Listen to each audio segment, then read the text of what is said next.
hamba yang dimuliakan, Ibrahim ini judulnya kan cuma zikir dan doa ya, jadi kita inventarisir saja. Ibrahim itu seorang anak yang dianggap tidak berbakti kepada orang tuanya karena bapaknya itu kan dirut BUMN, badan usaha milik Namrud. Tapi Ibrahim menemukan ada penemuan, dia bikin tesis sendiri. Di Ibrahim ini membuat tesis yang menyalahi kemapanan. Sudah syuhrah wal istifadah istilah sekarang itu, bahwa patung-patung itu Tuhan, bahwa bulan itu Tuhan, bahwa bintang itu Tuhan. Tapi Ibrahim melakukan survei, hasil tesisnya menyimpulkan bahwa bulan bukan Tuhan, bintang bukan Tuhan, matahari bukan Tuhan. Wah, ngamuk semua orang. Loh, kamu kok menentang fatwa ulama terdahulu ya? Ulama-ulama dulu nggak pernah ada yang protes kayak gini. Singkat cerita, Ibrahim ditangkap, dibakar. Ada keterangan menyebutkan bahwa saat itu katak cebong ya, bapaknya cebong itu ikut-ikutan nyemprot itu. Bukan permintaan Ibrahim, karena Ibrahim ketika ditawari bantuan apa? Kalau bantuan dari kamu malaikat aku nggak butuh. Tapi kalau dari Allah, jangankan dibantu diringankan, diperberat pun aku masih bahagia kok. Satu modalnya apa? Dia punya zikir, punya wirid, hasbunallah wa ni'mal wakil. Itu yang dibaca, hasbunallah wa ni'mal wakil. Dijawab Allah, ya nar kuni barda wa salamun ala Ibrahim, wahai api dingin kamu dan jaga Ibrahim, jangan sampai kau lukai sedikit pun juga. Selamat Ibrahim. Nah, doa ini, zikir ini, hasbalah ini dipakai oleh Rasulullah SAW ketika dikepung oleh Al-Ahzab, pasukan multinasional kafir. Perang Khandaq maksudnya. Alladzina qala lahumun nas innan nasa qad jama'u lakum fakhshaw fazadahum imana wa qalu hasbunallah wa ni'mal wakil. Itu musuh-musuh itu ngepung Rasulullah dan sahabatnya, takutlah kamu pada Allah. Fazadahum imana. Justru kumpulnya musuh yang banyak bertambah yakin imannya, dan meluncurlah zikirnya, doanya hasbunallah wa ni'mal wakil. Tuh sahabat Nabi bareng-bareng baca hasbunallah wa ni'mal wakil, dikepung dari semua arah. Apa jawaban Allah? Fanqalabu bi ni'mati minallah wa fadlin lam yamsashum su' wattaba'u ridwanallah. Berkah doa yang ringkas yang diucapkan bersama-sama umat saat itu, hasbunallah wa ni'mal wakil, menang, musuhnya kalah dengan sendirinya. Jadi bangsa Indonesia yang sudah biasa zikir jangan takut. Indonesia dikepung negara manapun nggak usah takut, hasbunallah aja bareng-bareng. Cuman masalahnya ketika kita baca hasbunallah, hatinya lempeng apa enggak? Kita kan yakin bahwa ayat kursi bisa ngusir jin, ngusir setan, tapi waktu bacanya kita takut, lancaran dia soalnya kan. Memang setan sekarang kan ayat kursinya lancar banget. Sallu ala Nabi Muhammad. Kita kebut Nabi Musa. Musa itu modalnya cuma tongkat, temennya tongkat. Dai yang tidak punya asisten, nggak kayak dai sekarang kan banyak ajudannya, sehingga sulit ngundangnya. Kalau ngobrol juga nggak bisa karena ada peraturannya. Musa tidak, dikejar oleh Fir'aun sampai di pinggir lautan, terkepung, sudah tidak ada tempat untuk berlari. Hanya satu yang dia baca, Rabbana innaka atiyata fir'auna wa la'ahu zinatan wa amwalan fil hayatid dunya Rabbana lidunna samik Rabbana tmis ala amalihim wasyud ala qulubihim fala yu'minu hatta yarawul adzabal alim. Tuhan, kau biarkan Musa Fir'aun, kau beri Fir'aun dan kelompoknya amwalan fil hayatid dunya, harta yang banyak, dikuasai ekonomi oleh Fir'aun. Ya Allah, hancurkan harta mereka, kunci rapat hati mereka sehingga mereka tidak beriman sampai menyaksikan siksa yang pedih. Modalnya doa Nabi Musa, senjata tidak ada. Fir'aun ditenggelamkan, modal doa. Itu Musa. Dan ketika Musa diundang lokakarya oleh Allah selama 40 hari 40 malam, yang tadinya cuma 30 hari, tapi karena ada perpanjangan waktu 10 hari jadi 40 malam, akhirnya di dalam negeri ini wapresnya kan orangnya lemah lembut. Kalau Musa kan memang jenderal, main pukul aja. Ini wapresnya kelemang-kelemeng Harun ini.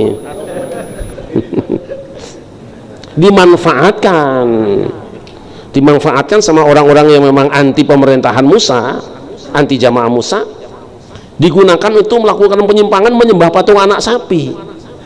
Musa pulang, jambak kepalanya, pelintir jenggotnya.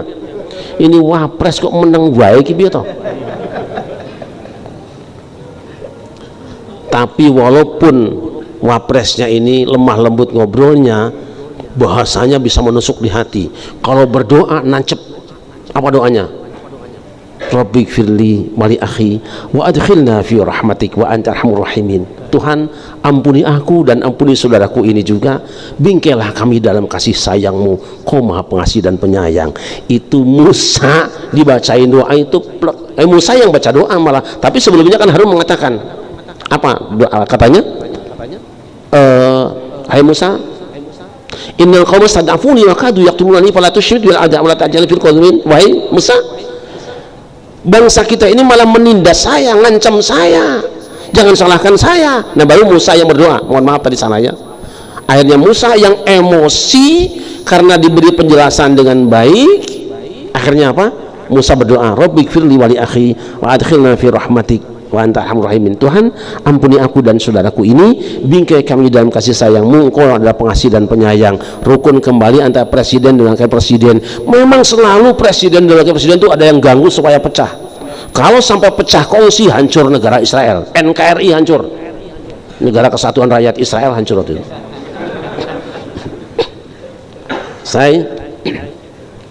Selesailah Musa, ganti generasi. Jadi modalnya Musa sebagai seorang presiden bisa menyelamatkan kebersamaannya dengan baca doa. Tidak ada yang dukung. Sepeninggal Musa, karena Bani Israel terpecah belah menjadi 12 partai seperti pemilu 99, ya benar ya, 12 suku Israel. Akhirnya mereka dijajah oleh Jalut. Menderita mereka, rakyatnya sadar ini perlu ada gerakan perubahan. Lalu wakil rakyatnya, al-malak min Bani Israel itu wakil rakyat. Ini dalil saya ketika mengatakan bahwa sistem demokrasi itu sah, dalilnya ini. Tapi nantilah pembahasannya, nggak sekarang ya. Datang kepada Nabi Samuel, bertawasul. Kalau sekarang itu biasanya orang kalau butuh sesuatu bisa dia berdoa kepada Allah, tapi akan lebih baik kalau minta doa pada orang soleh. Itu namanya tawasul dengan doa orang soleh. Nah, mohon diangkat seorang calon presiden supaya kami bisa membuat program baru untuk kemajuan negeri ini, supaya kita bebas dari penjajahan Jalut. Diangkatlah Tolut. Anehnya nih orang-orang NKRI ini, asal ada pengangkatan pemimpin selalu ada protes. Protes mereka. Protesnya apa? Anna yakunu lahul mulku alaina wa nahnu ahaqqu bil mulki minhu wa lam yu'ta sa'atan minal mal. Bagaimana mungkin yang diangkat menjadi pemimpin kami adalah Tolut, sedangkan dia bukan turunan pemimpin, maunya kan binnya bin pemimpin yang dulu gitu loh, KKN mau mereka itu. Dan yang kedua, walam yu'ta sa'atan minal mal, dia tidak cukup dana untuk tim sukses, tidak ada. Alasannya dua, satu bukan turunan, yang kedua tidak punya cukup dana. Itu sudah biasa orang Yahudi begitu itu.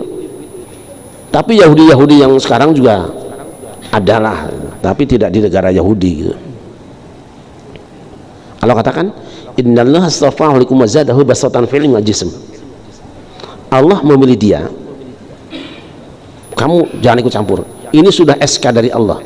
Trimo ing pandum Soal kemarin kamu kampanye habis-habisan lain masalah. Kalau sudah dilantik ini sudah terima aja. Jangan kekeh baik gitu loh. Kapan mulai perang? Kapan mulai bangun? Yang kedua, bastotan fil ilmi wal jismi. Di antara calon-calon yang ada, dia memang fisiknya lebih hebat dan pengetahuan lebih banyak. Terima aja sudah. Karena akan perang. Yang diangkat tentu jenderal kan? Dah selesai. Ketika akan perang, masih tinggal berapa menit ya? Berapa menit? 15 menit lagi. Kita terpaksa ngebut ya. Yang penting zikir dan doa gitu aja udah kesimpulannya mah. Ketika akan perang, baris inspeksi, sang panglima pesan, innallaha mubtaliikum binahar faman syariba minhu falaysa minni wa man lam yat'amhu fa innahu minni. Kita semua, wahai para menteriku, kalau bahasa sekarangnya, wahai pasukanku, akan berhadapan dengan musuh yang sangat kuat pengalaman perangnya, tapi Allah uji kita dengan sungai terik panas, kita perbekalan kurang tapi diuji dengan sungai. Siapa yang minum daripadanya? Bukan pasukanku. Siapa yang tidak minum? Bagianku. Illa man ightarafa ghurfatan biyadihi, kecuali yang cuma ngambil seceduk tangannya sekedar gaji pokoknya lah itu. Tidak perlu ada apa namanya sekarang itu. Nah itu jangan hilayan, termasuk pengurus masjid itu. Illa man ightarafa ghurfatan biyadihi, secukupnya tangan saja. Siapa yang ngambil lebih dari itu, dia tidak akan mampu menghadapi lawan kita. Siapa yang tidak ngambil, dia yang akan mampu. Terpaksa sini. Apa yang terjadi? Di pasukan Talut itu mayoritas minum air sungai sepuas-puasnya. Mayoritas pejabatnya korupsi. Padahal tantangan masih jauh ke depan. Begitu berhadapan dengan musuhnya, semua orang yang minum sepakat mengatakan la taqata lana yauma bijalut wa junudi. Kita tidak sanggup berhadapan dengan Jalut dan pasukannya. Senjatanya lengkap, jumlahnya banyak, pengalaman perangnya sudah banyak. Kita ini baru mulai mau perang sekarang ini, nggak kuat. Tapi ada di antara pasukan itu yang tidak ikut minum air sungai, anak muda. Jadi kita berikan kesempatan anak muda supaya tampil ya.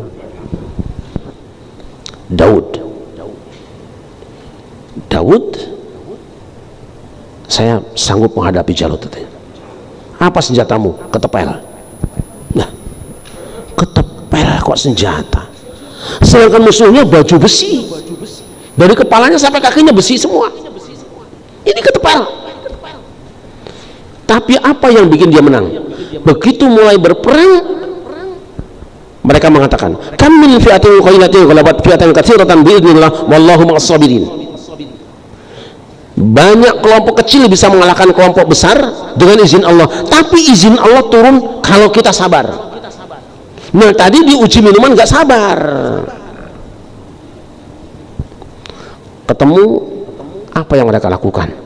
Rabbana afrigh alaina sabra wa tsabbit aqdamana wansurna 'alal qaumil kafirin. Ya Tuhan, curahkanlah kesabaran pada kami semua, kokohkan telapak kaki kami, tolonglah kami menghadapi orang-orang kafir. Modalnya doa, senjata kurang, pasukan sedikit.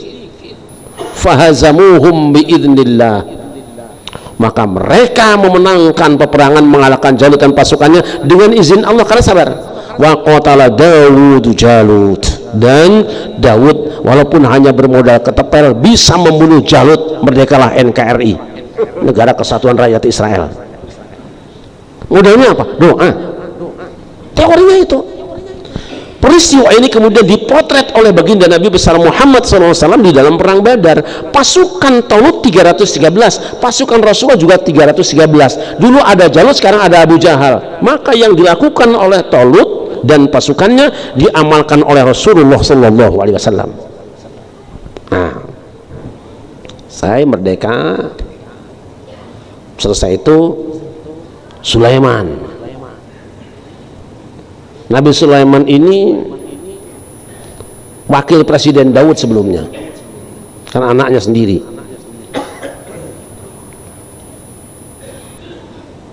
Daud ini juga menantu Jenderal Tolut.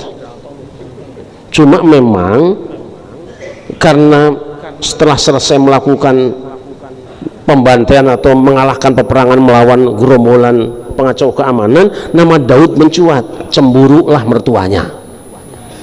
Akhirnya Daud diusir, jualan senjata di luar negeri. Tapi janji Allah, satu saat jadi, betul setelah mertuanya meninggal dunia, bapaknya meninggal dunia, Daud jadi presiden. Sudah, jangan kemana-mana pikirannya.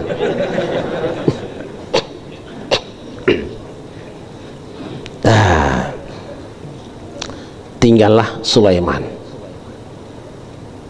Sulaiman ini juga pernah jadi wakilnya.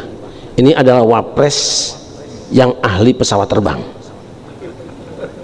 Biasanya orang kalau jalan satu hari itu paling cuma perjalanan satu hari berapa kilo, tapi Sulaiman bisa perjalanan satu hari sama dengan 1 bulan.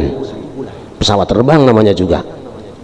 Dia juga yang kemudian setelah presiden sebelumnya meninggal dunia, turun, dia langsung jadi presiden juga. Jadi kita jangan kaget kalau ada pakar pesawat terbang pernah jadi presiden juga, menggantikan yang diwakili sebelumnya. Apa hebatnya Sulaiman? Yang dihadapi Sulaiman itu multi partai, tapi semua bisa komunikasi. Ada partai jin Israel, ada partai kepala sapi Israel, ada partai matahari Israel, macam-macam. Tapi Sulaiman punya senjata. Semua rakyat itu harus kutaklukkan. Apa doanya? Rabbighfirli wa habli mulkan la yanbaghi li ahadin min ba'di innaka antal wahhab. Tuhan, ampuni aku dan berikan padaku kekuasaan yang tidak ada tandingan. Engkau Maha Pemberi. Dengan wirid doa tadi itu, jin takluk semua. Jin takluk, setan takluk, hewan semua bisa komunikasi dengan baik. Jadi membangun komunikasi itu dengan doa. Itu Sulaiman.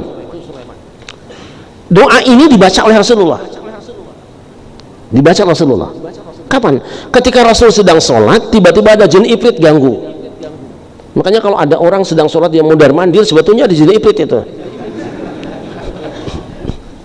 Atau ada lagi pengajian dimulai, ini kencing mulu keluar, itu kemasukan jin itu.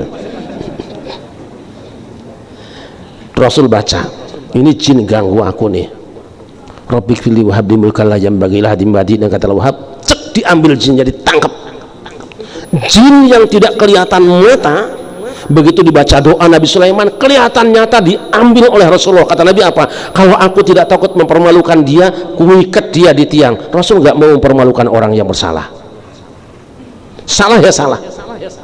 Makanya kalau panjenengan, hei pemimpin negara, baca wirid Nabi Sulaiman, nanti ngumpet dimanapun koruptor pasti ketemu sama sampean. Baca doa ini. Nah, kalau rakyatnya mau beres koruptornya, baca doa ini, tidak perlu bikin-bikin penjara di pulau terpencil, enak bener pada wisata kesana bininya. Ini aja baca. Nah, Sulaiman itu doanya. Dan ketika Sulaiman sampai puncak, gangguan ada, terutama dari pengusung partai bangsa jin, ya, tukang hoak. Dia punya doa, Rabbi auzi'ni an ashkura ni'mataka allati an'amta 'alayya wa 'ala walidayya wa an a'mala shalihan tardah wa adkhilni bi rahmatika fi 'ibadika shalihin. Ya Allah, ya Tuhan, bimbinglah aku, beri petunjuk aku agar dapat mensyukuri nikmat yang telah kau berikan padaku dan kedua orang tuaku, dan bimbing aku agar bisa berkarya dengan baik yang kau ridhoi, dan masukkan aku dengan rahmatmu ke dalam golongan orang-orang soleh husnul khotimah. Tidak ada yang bisa merobohkan kekuasaan Sulaiman, walaupun macam-macam cara hoax disebarkan di situ. Akhirnya Sulaiman pulang kampung dan tetap dikunjungi oleh masyarakatnya. Ini kemana ini? Ini sudah berapa presiden? Semuanya berapa tah? Sallallahu Nabi Muhammad. Selamat selesai. Yunus. Yunus itu dai kondang yang kecewa dengan jamaahnya, mubalik yang viral, tapi jamaahnya resek, nggak pernah nyumbang kotak amal. 33 tahun berdakwah yang beriman cuma 2 orang.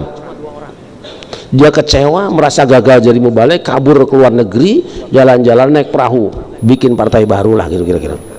Jadi nanti jangan kagetnya kalau ada kiai bikin partai baru ya, jangan itu. Tapi nasibnya apa? Cemplung lautan makan ikan hiu. Tidak ada yang bela, tidak bawa peralatan. Apa yang tersisa? Satu kok, cuma zikir dan doa. La ilaha illa anta subhanaka inni kuntu minadh dhalimin. Itu doang.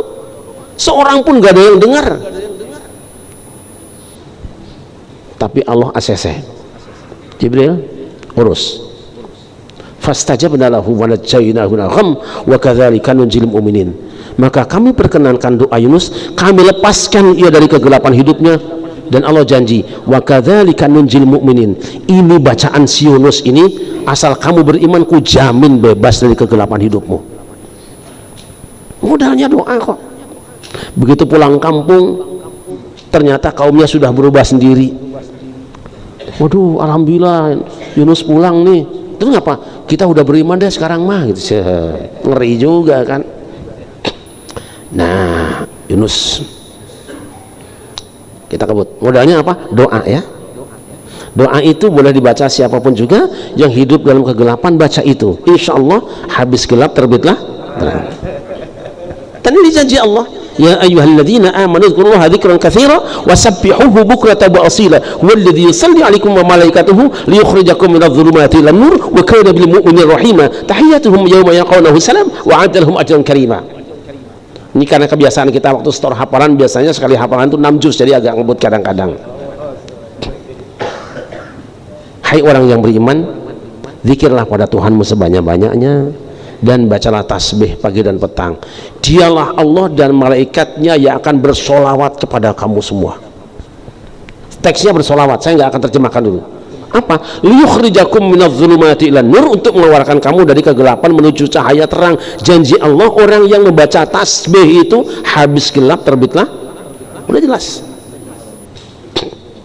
Dah, Yunus bebas.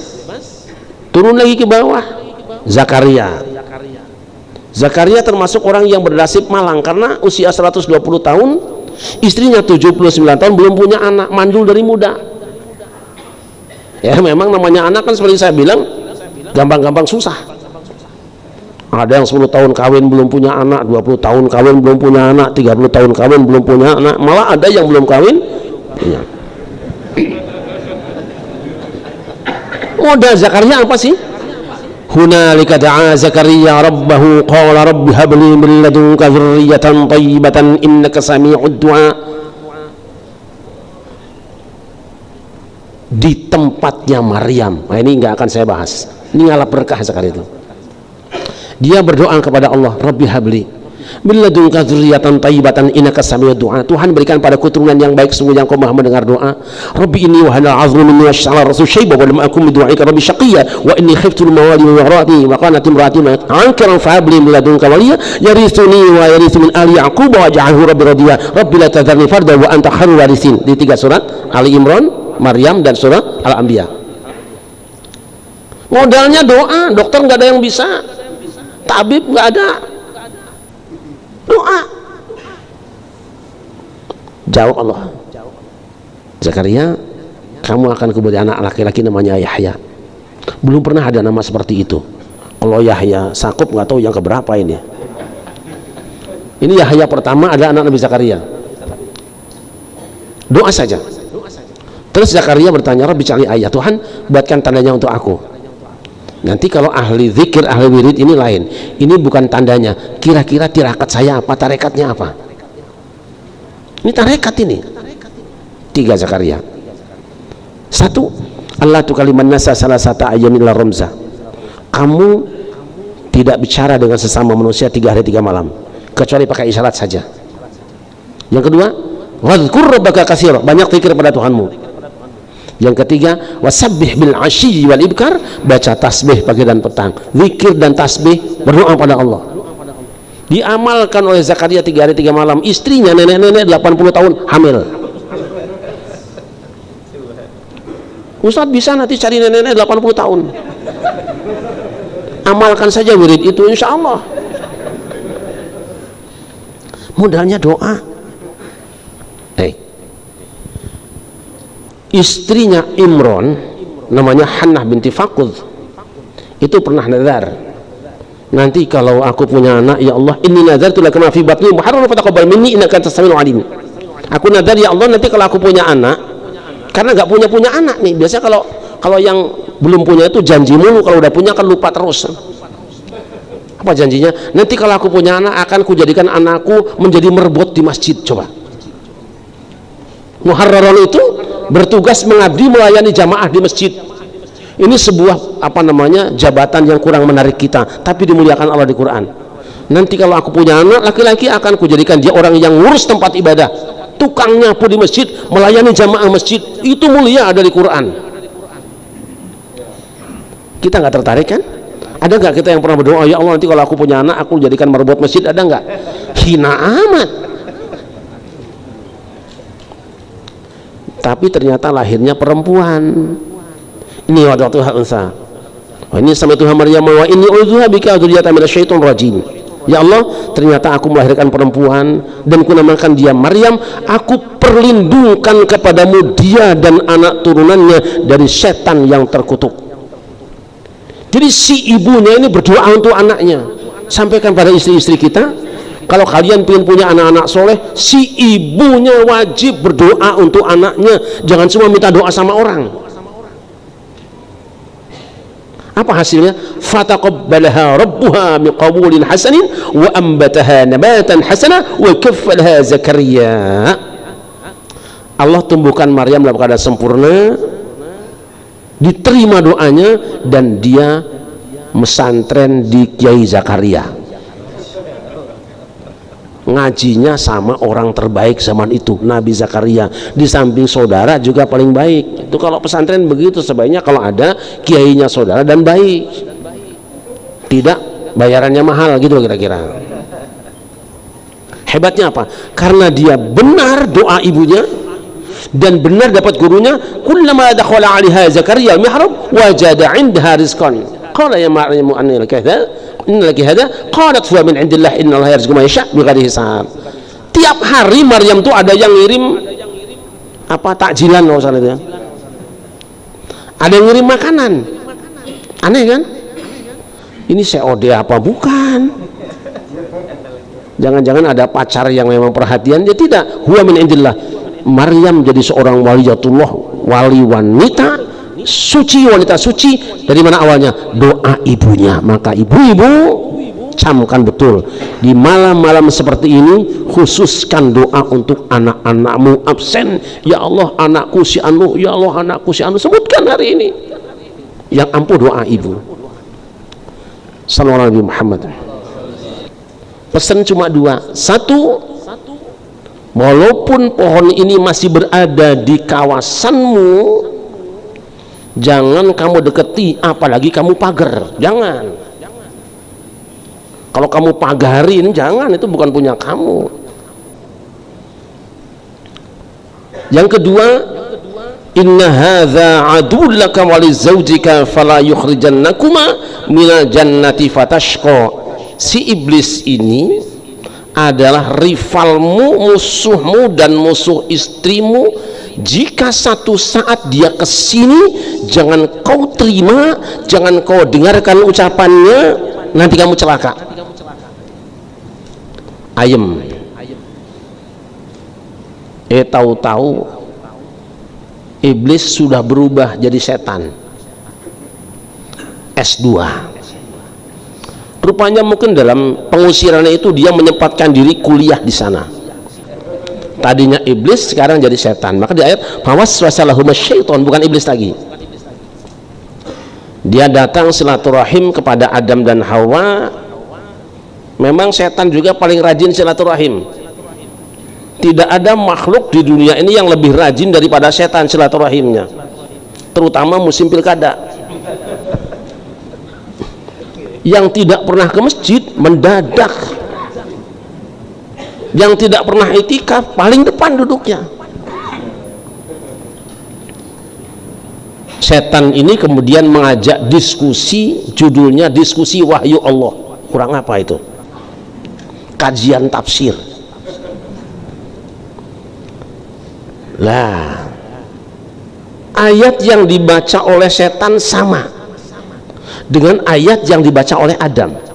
Yang membedakan, Adam itu sanadnya muttasil, memang dia yang terima dari Allah, sedangkan setan itu tafsirnya ngarang sendiri, dan tafsirnya itu tafsir kepentingan politik.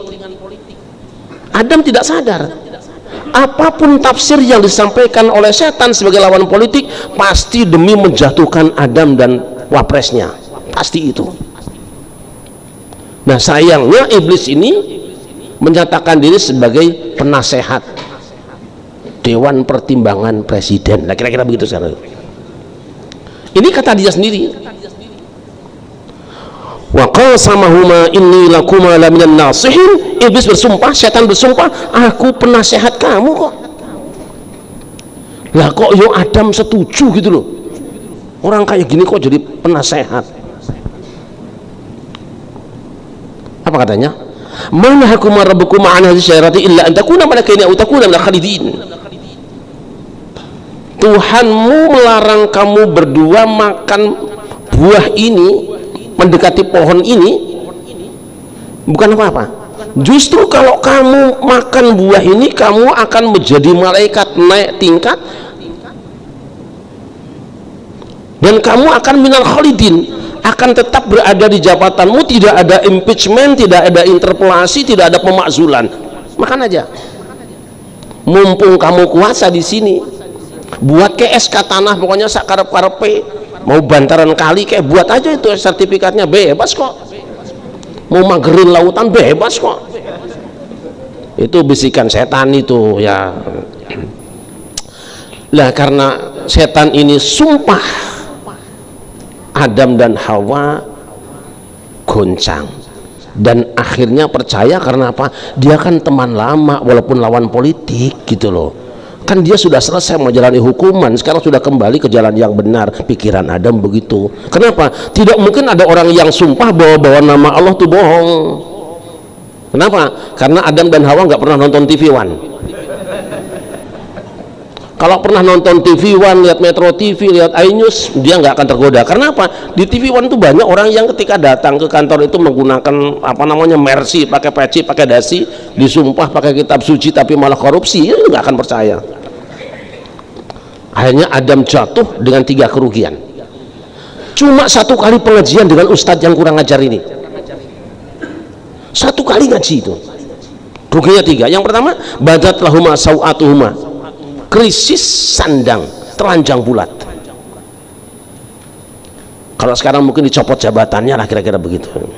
Nggak boleh pakai seragam lagi, wong bunuh orang kok. Yang kedua, balakum fil ardi mustaqarrun wa mata'un ilahin. Rekoso kalau selama ini kamu ingin makan, ingin menikmati, tinggal nunggu, tinggal pencet datang COD selama ini. Tapi hari ini kalau kamu ingin makan harus capek, harus berkeringat. Krisis pangan. Yang ketiga, desintegrasi rumah tangga. Dipecah oleh setan antara Adam dengan wapresnya. Hati-hati. Salah satu usaha untuk menghancurkan sebuah negara biasanya apa? Bagaimana dipecah antara presiden dengan wapresnya. Kalau sudah pecah, dia akan masuk.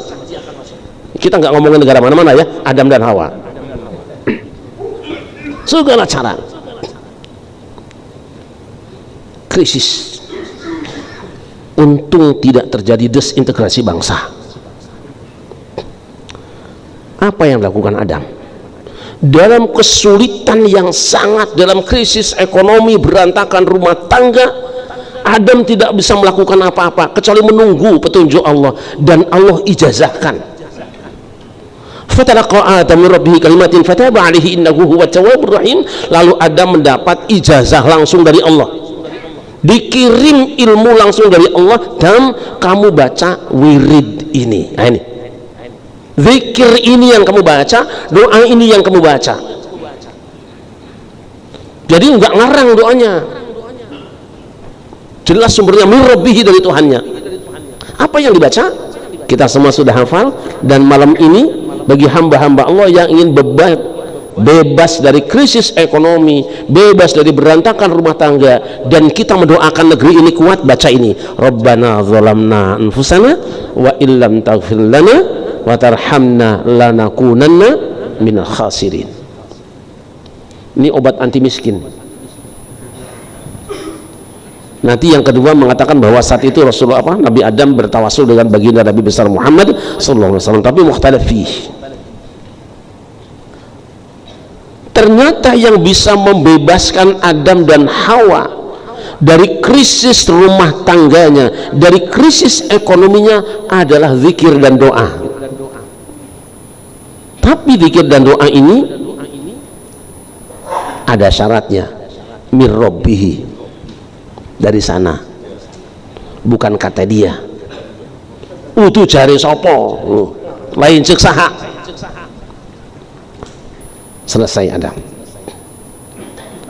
Kemudian Allah subhanahu wa ta'ala juga menguji hambanya Nuh dengan punya bini yang resek, anak yang bandel. Tapi ketika kaumnya itu mencaci maki, menyerangnya, doa dia beda sama anaknya. Saking kesalnya dengan kaumnya, dia berdoa apa? Rabbi la tadhar 'alal ardi minal kafirin dayyara innaka in tadharhum yudillu ibadak wa la yalidu illa fajiran kafara. Tuhan, jangan biarkan ada orang kafir hidup gentayangan di muka bumi, sebab kalau kau biarkan nanti akan melahirkan orang kafir dan jahat, Allah hancurkan mereka semua. Sama musuh melawan politik mah ekstrim doanya. Satu mudahnya dia berdoa, saking tidak kuatnya lagi, dikepung akan dibunuh. Kemana dia? Berdoa pada Allah. Terus buat perahu Nuh. Begitu buat perahu, orang-orang yang selama ini musuhi Nabi Nuh dikeremkan, anaknya ikut juga di situ, bergabung dengan partai baru tadi. Ketika melihat anaknya angklung-angklungan mau kerem, beda mulut Nuh. Kenapa? Beda hatinya. Dia protes kepada Allah. Namanya anak kan, walaupun nakalnya kayak apa dibelain. Walaupun pengacara, dia akan bela anaknya. Rabbi inna ibni min ahli wa inna wa'dakal haqq wa anta ahkamul hakimin. Ya Tuhan, anakku itu keluargaku, janjimu benar bahwa keluargaku akan diselamatkan, engkau maha bijaksana ya Allah. Allah jawab, ya Nuhu innahu laisa min ahlik. Nuh, dia memang anak kandungmu, keluar dari rahim istrimu, tapi hari ini dia bukan lagi keluargamu. Jadi jangan aku keluarga siapa-siapa kalau kelakuannya nggak mirip. Saya kan keluarga wali anu, kelakuanmu nggak mirip. Saya kan keturunannya anu, kelakuanmu nggak mirip.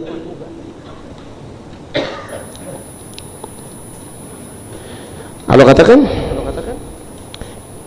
inni a'idzuka an takuna minal jahilin.